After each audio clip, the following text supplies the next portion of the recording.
আসসালামু আলাইকুম। একজন মানুষ কতটা নির্বোধ হলে, কতটা বেয়াকুব হলে তার নিজের বাবাকে ভুলে অন্য একজন মানুষকে বাবা বলে, তাও আবার একজন খেলোয়াড়কে, যে কিনা ভিন্ন ধর্মের একজন মানুষ। মানুষের আবেগ, ভালো লাগা থাকতেই পারে, তাই ভুলে আমাদের বাঙালি জাতি বা আমাদের বাঙালি মুসলমান যারা আছেন, যেভাবে ভিনদেশী, ভিন ধর্মের খেলোয়াড়দেরকে বাবা বানাচ্ছেন বা খেলোয়াড়ের প্রতি যে আসক্তি দেখাচ্ছেন, সেটা দেখে হতবাক হই। হতবাক হবারই কথা, কেনই বা হতবাক হব না? দেখেন, একজন মানুষ কিভাবে বৃষ্টিতে ভিজে সেজদায় লুটিয়ে পড়ছে, অথচ বন্যায় হাজার শত শত মানুষ ঘর ছাড়া, ঘর বাড়ি বন্যার পানিতে ডুবে গেছে, মানুষ খাবার পাচ্ছে না। তাদের জন্য এই লোকটা কি কখনো বা আমরা কখনো আল্লাহর কাছে দুহাত তুলে বলেছি, কেঁদেছি আল্লাহর কাছে, আল্লাহ আপনি সাহায্য দেন, বা আমাদের পকেট থেকে কখনো দিয়েছি?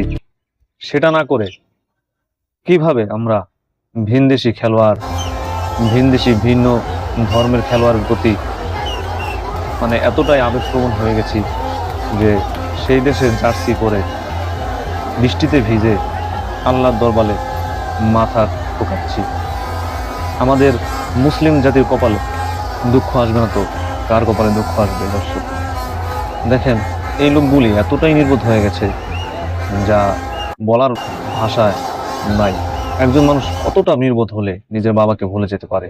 মেসি আব্বা, মেসি মেসি মেসি আমার আব্বা, মেসি আমার আব্বা, মেসি ভাই, মেসি আমার আব্বা, মেসি আমার আব্বা। মেসি কেন আপনার আব্বা? আব্বা চারবার আবার গোল, আবার নিব কাপ, আবার কাপ নিব ভাই। মেসি আমার আব্বা, মেসি আবার কাপ নিব ভাই।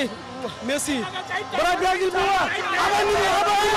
ভিন্ন এক, ভিনদেশী এক, ভিন ধর্ম অবলম্বী এক মানুষকে নিজের বাবা বলতে পারে? কথায় আছে, হাদিসে আছে, আমরা যেটা জানি বা শুনি, যে একটা যুগ আসবে যে যুগে মানুষ হয়ে যাবে দাজ্জালের অনুসারী। হ্যাঁ, আজকে আমার মনে হচ্ছে সেটাই হচ্ছে, যে ধীরে ধীরে মানুষ দাজ্জালের অনুসারী হয়ে যাচ্ছে, যে বাবাকে ভুলে ভিন্ন ধর্মের মানুষকে বাবা বলে স্বীকার করে নিচ্ছে। এর চাইতে দুঃখের, এর চাইতে লজ্জার একজন বাবার আর কি থাকতে পারে? দর্শক, আমরা আবেগপ্রবণ হতে পারি, তাই বলে কি নিজের বাবাকে ভুলে যাব? তাই বলে কি খেলাকে এত এতটাই আমার অস্তিত্বের সাথে মিশিয়ে ফেলা উচিত? একজন মানুষ হিসেবে আপনি খেলা পছন্দ করতেই পারেন, সেটা ভিন্ন কথা। তাই বলে এইভাবে কি আপনার অস্তিত্বের সাথে আপনি খেলা মিশিয়ে ফেলবেন? এটা কি ঠিক?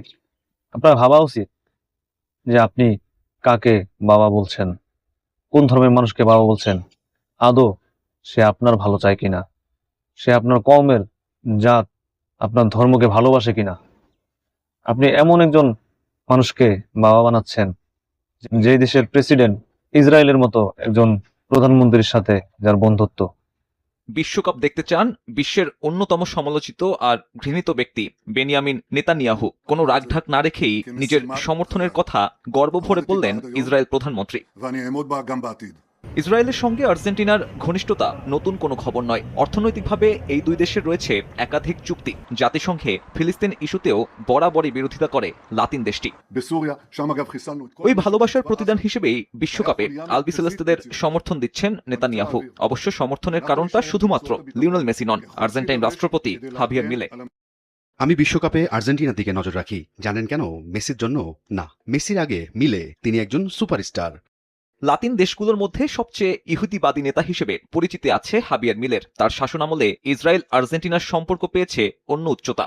জেরুজালেমে আর্জেন্টাইন অ্যাম্বাসি বসানোর পাশাপাশি জাতিসংঘে ইসরায়েল প্রীতি নিয়ে সরব মিলে। ইরান যুক্তরাষ্ট্র যুদ্ধে ইরানের বিরোধিতা, হামাস আইআরজিসিকে সন্ত্রাসী সংগঠন হিসেবে নিষিদ্ধের দাবি সহ বুয়েন্স এইরেস থেকে সরাসরি জেরুজালেমের ফ্লাইট কানেক্টিভিটি চালু করায় অন্যতম ভূমিকা এই আর্জেন্টাইন প্রেসিডেন্টের। যে ইসরায়েলের প্রেসিডেন্টকে আপনারা সবাই চিনেন, সবাই জানেন তিনি কি কর্ম করেন, কি করছেন সারা পৃথিবী জুড়ে, তার জন্য সারা পৃথিবীতে কি হচ্ছে তাকে আপনারা সবাই চিনেন। সারা পৃথিবীতে, শুধু মুসলমান না, সারা পৃথিবীতে। তারপরেও যদি আপনাদের হুঁশ না ফেরে, আপনারা যদি হুঁশে না ফেরেন, তাহলে কিছুই বলার নেই। আপনার তো ভাবা উচিত আপনি কার জন্য মাটিতে লুটিয়ে পড়ছেন, কার জন্য সেজদা করছেন, কার জন্য কান্না করছেন। আপনি কি কখনো নিজের বাবার জন্য এভাবে আল্লাহ দরবারে কেঁদেছেন? নিজের দেশের মানুষের, বন্যা কবলিত এলাকার মানুষের পাশে দাঁড়িয়েছেন? বুকে হাত দিয়ে বলতে পারবেন? দর্শক, এরা হচ্ছে এক ধরনের সামাজিক ব্যাধি, আমি যেটা মনে করি।